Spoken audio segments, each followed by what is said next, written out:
Today, I'll be showing you an extremely famous chess game from the year 2005. In this chess game, former world chess champion Ruslan Ponomarev blunders in a horrible way when he forgets that his opponent can play the move en passant.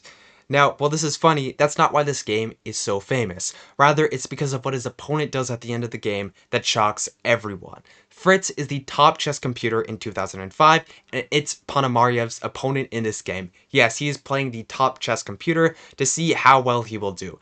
Now, this is an extremely interesting game, so let's get right into it. The game starts off with the move d4, and black decides to develop the knight. Let me note that Ponomarev is playing white, and Fritz the computer is playing black. And from the opening, Ponomarev firstly seems like he's going for something very safe. This is a nice pawn triangle, and of course that's how you win at chess. You make a connect 4 or connect 3 with the pawns. And now the bishop is very active, so he has very few weaknesses. Now what ends up happening is that the queen moves to b3 by Ponomarev, targeting the pawn on b7. And in this position, Fritz decides to simply give up the pawn on b7, queen takes, and what Fritz is really arguing here is that after a move like rook to b8, this file is going to be very active for the rook, and black's going to have a lot of pressure on the white position.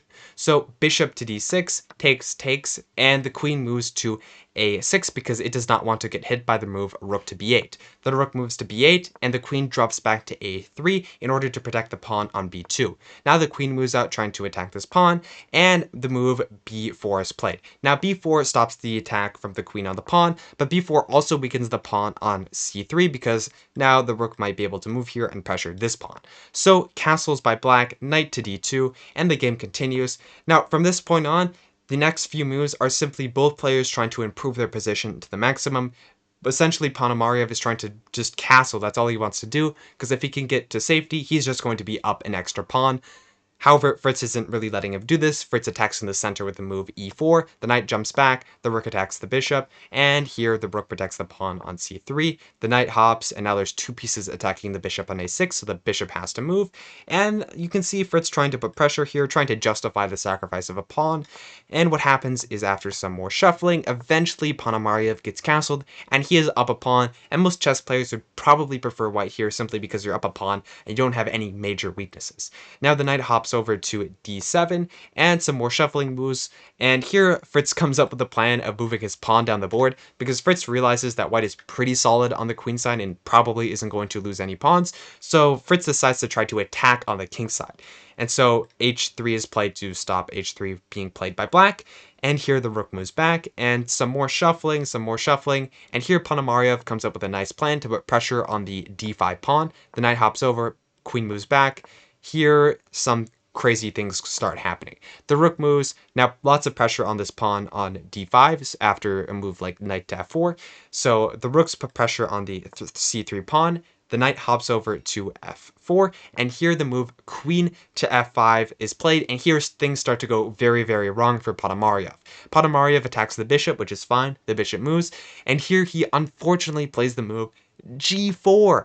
And believe it or not, he essentially took the pawn in his hands and then he froze for 15 seconds because he realized that after the move g4 he had forgotten that his opponent could play the move en passant.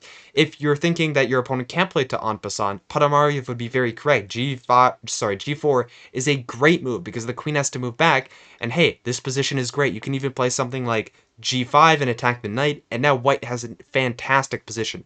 However, that's not what happens, and Fritz takes en passant, and after takes, the white king is truly simply very, very weak, and black plays the move g5. From this position, there is a huge attack against the white king, but can Ponomarev survive? He attacks the queen moves back, he moves the knight, and here he loses a pawn, and he's just trying to survive the game.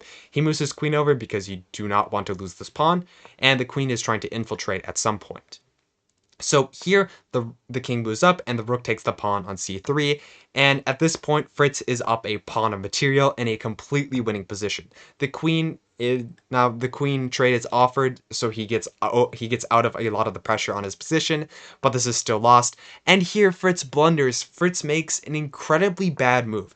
Now, Fritz here, basically anything is winning. If Fritz trades the queens and plays something like f5, this position is just crushing for black because black has an extra pawn, and after a move like knight to c4 coming next, there's nothing wrong with black's position, and white is under a ton of pressure down a pawn against an extremely strong computer.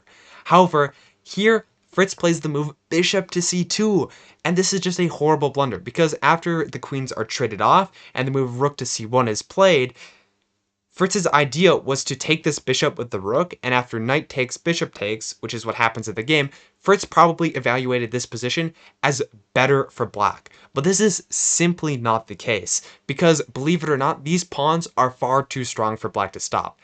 A5 is played by Ponomarev, and after the knight moves, b5 is played. He's sacrificing a pawn to get an unstoppable passed pawn. And the rest of this game is just insane. The bishop moves, pawn takes. The bishop is desperately trying to stop this pawn. The pawn pushes. The king moves, and unfortunately, Fritz, the computer, has blundered from a completely winning position. And after the move rook to b1, the game is simply over. The knight can take it with check, but basically there's nothing you can do as black. I'm pretty sure that Fritz resigned here, or his team resigned, the people playing moves for Fritz. And the reason is that if you just make some random move, let's say king here, the rook is going to run all the way down the board, attacking the bishop moves, you make a queen, and after takes, the rook is simply going to move, and you're going to make another queen as white. There's simply no way to stop these pawns. This is a famous game and truly fantastic because Fritz simply misevaluated the endgame, and Ponomarev forgot that his opponent, a top chess computer, could take with en passant. Thanks for watching this video. Subscribe for more videos like this one.